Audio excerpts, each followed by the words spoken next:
Hey, ladies and gentlemen, this is Carmine Sabia for Explain America, and Karma, oh, she's come back around to bite Alvin Bragg. Before we get started, please make sure you like, comment, share, and subscribe. And if you're supporting Donald Trump in 2024, smash that join button and help us help him.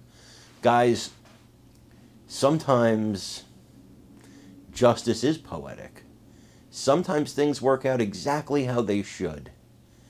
See, Alvin Bragg wanted to use the legal system as a weapon, as a cudgel, against former President Donald Trump. He campaigned on it. Letitia James campaigned on it. These people promised they were going to get Donald Trump, and they have. But the law works both ways. And now a red state attorney general is going to turn the law on Alvin Bragg. He's going right after him. He's going for the jugular, and I love it. Alvin Bragg is going to get his butt dragged to court.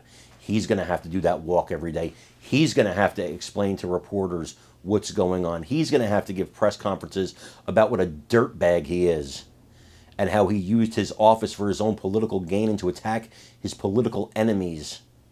He's going to have to do that, folks.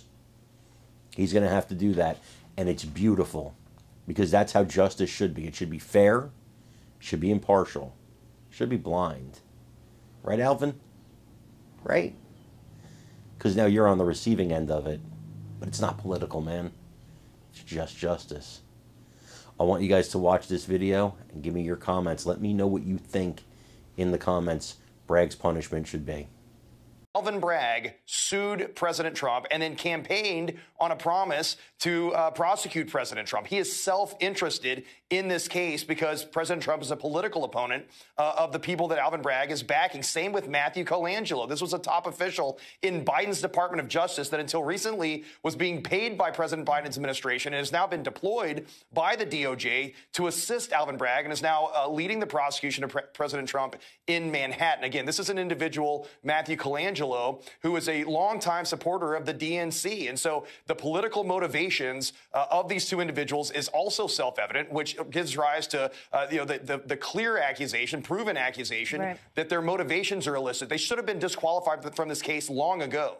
Yeah, I mean, we've discussed Matthew Colangelo. He gave the opening statement in New York, and he was the attorney who questioned Jeffrey McConney and Hope Hicks in the case so far, and he clearly has ties to the DOJ, left the number 3 spot at the DOJ. But I guess what I'm asking is, do you have, new evidence do you have any evidence that you think is going to be uncovered specifically in these emails that's going to lay out this link for people who listen to what you're saying right now and say, oh, he's just a Republican AG and he just, wants to support Trump? Yeah, look, these are reasonable inferences to draw from the facts. When you've got, again, Alvin Bragg, who's expressed a self-interest in the prosecution, illicit witch hunt prosecution of President Trump. You've got Matthew Colangelo, who was working for President Trump's political opponent. And again, the objective here is to obtain an illicit conviction of President Trump, but it's also to take President Trump off the campaign trail, something they're successfully doing. And so that's election interference. But I would also point out that there's a long history of the deep state in Washington, D.C. at the Department of Justice behaving in this manner. Remember Peter Strzok and Lisa Page in 2016? Remember how on the eve of President Trump's election, they were already concocting schemes and texting one another back and forth. I mean, what's the likelihood that you're going to get any of these records turned over to you? I mean, is this an exercise that is going to lead to evidence?